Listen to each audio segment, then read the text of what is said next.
નમસ્કાર દર્શક મિત્રો, ગુજરાત ક્રાંતિ ન્યૂઝમાં આપનું હાર્દિક સ્વાગત છે. ગુજસી ટોકના ગુનામાં કુખ્યાત બુટલેગર અલ્પુ સિંધીની વડોદરા ક્રાઇમ બ્રાન્ચે ધરપકડ કરી હતી. બુટલેગર અલ્પુ સિંધીની સામે 55 જેટલા પ્રોહિબિશન સહિતના ગુનાઓ નોંધાયેલા છે.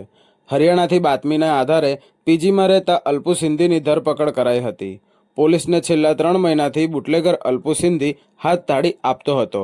ટેકનિકલ અને હ્યુમન સોર્સથી અલ્પુને વડોદરા ક્રાઇમ બ્રાન્ચે ઝડપી પાડ્યો હતો. મે મહિનામાં 8 વ્યક્તિઓ સામે ગુજસી ટોકનો ગુનો નોંધાયો હતો. હજુ 2 ગુનેગારોની ધરપકડ બાકી તેમજ કુલ 6 આરોપીઓની ધરપકડ કરવામાં આવી છે.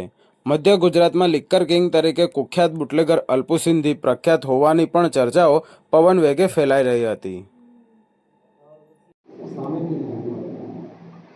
વડોદરા શહેરના પોલીસ કમિશનર શ્રી નરસિંહ કુમાર સાહેબ વડોદરા શહેરમાં શરીર સંબંધી અને પ્રોહિબિશન દારૂ સપ્લાય કરતી ગેંગો ઉપર ગુજસી ટોકના ગુના હેઠળ સકંજો નીકળી દીધો.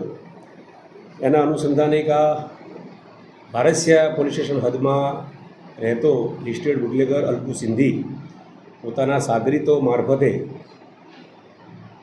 વિપુલ માત્રામાં વડોદરા શહેરની અંદર અને તેના આજુબાજુના વિસ્તારોની અંદર દારૂનું સપ્લાય કરતો હતો. આ અનુસંધાને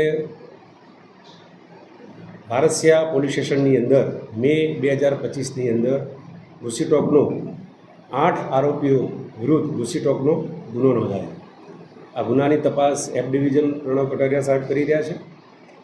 જે તે વખતે 5 આરોપીઓની ધરપકડ કરેલી અને આ 5 આરોપીઓ હાલ જ્યુડિશિયલ કસ્ટડી જેલમાં છે. આ ગુનાનો મુખ્ય આરોપી અલ્પુ સિંધી પોલીસ પકડથી દૂર હતો.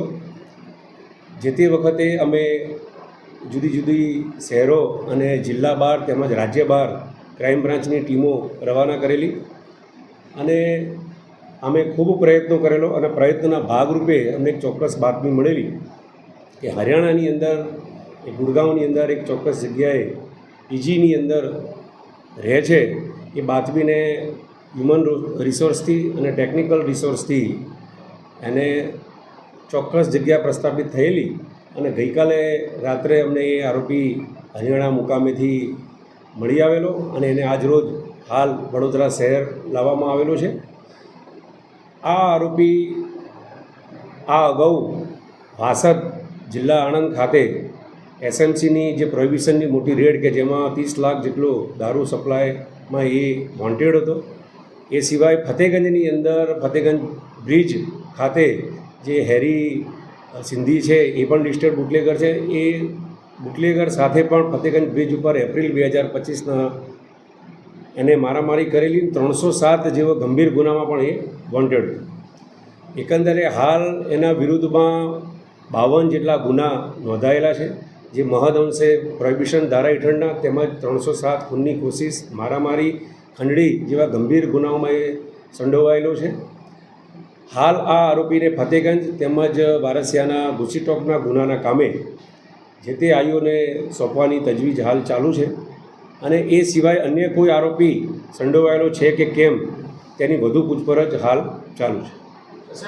ત્યારે આ ગુજસી ટોકનો ગુનો નોંધાયો ત્યારબાદથી એ ગુજસી ટોકના ગુનાના કામે વોન્ટેડ હતો તેમજ ફતેગંજ બ્રિજ ઉપર હેરી સિંધી સાથે ખૂનની કોશિશ કરેલી ત્યારથી પણ એ વોન્ટેડ હતો.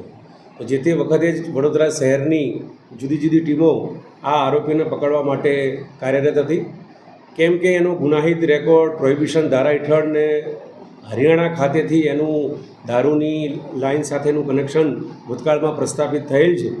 જેથી કરીને પોલીસ ટીમો આ હરિયાણા અને તેની આજુબાજુમાં સતત રહેલી.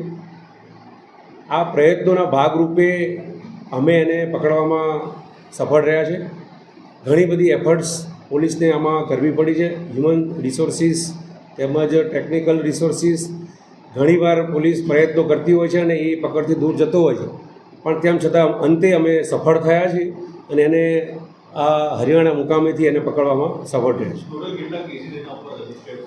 ટોટલ એના વિરુદ્ધમાં 2012થી એનો પ્રથમ ગુનો હતો. ત્યારબાદથી હાલ સુધીના એના 52 જેટલા ગુના રજીસ્ટર થયેલા છે, જે મહદઅંશે વડોદરા શહેરના છે અને એની આજુબાજુના જિલ્લાઓના છે. આ ગેંગ કેવી રીતે કામ કરે? આ ગેંગ મહદઅંશે દારૂ હરિયાણા મુકામેથી લાવી અને આપણા વડોદરા શહેરમાં અને આજુબાજુના વિસ્તારની અંદર આણંદ તેમજ બીજા જિલ્લાઓની અંદર દારૂ સપ્લાય કરતી હતી અને એમાં એ જુદા જુદા સાગરીતોનો ઉપયોગ કરતા હતા. આ સાગરીતોનો અમે રેકોર્ડ જોયો અને એમાં કુલ 8 આરોપીઓ જે આ દારૂ સાથે સીધા સંકળાયેલા છે અને એ 8 આરોપીઓ વિરુદ્ધ ગુસ્સીટોકનો ગુનો મે 2025ની અંદર આપણે વારસિયા પોલીસ સ્ટેશનમાં નોંધ્યો છે. એ પૈકીનો આ 6થો આરોપી છે કે જેને આપણે આજરોજ ધરપકડ કરવા જઈએ. હાલ હજુ 2 આરોપીઓની ધરપકડ બાકી છે કે જેમાં 6 થઈ ગયા છે. જે બાકી જેમાં ધર્મેશ સચદેવ છે અને એક બીજો મોહિત મનવાણી કરીને છે. એ બેની ધરપકડને પ્રયત્નો ચાલુ છે.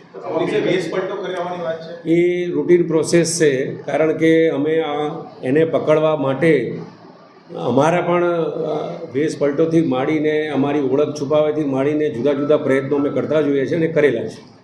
આ ગુનામાં જે રીતે ગુનાઓ આચરીને જેને આર્થિક લાભ લીધો હશે એ લાભની કોઈ તપાસ થઈ છે અત્યાર સુધી કે? હા, એ બિલકુલ સાચી વાત છે. એમણે આર્થિક લાભ મેળવેલો જ છે અને આર્થિક લાભની આખી તપાસ જે છે એ એફ ડિવિઝન ગુસ્સીટોકના આઈઓ કરી રહેલ છે અને એમને એ બાબતે પુરાવા પણ મળ્યા છે.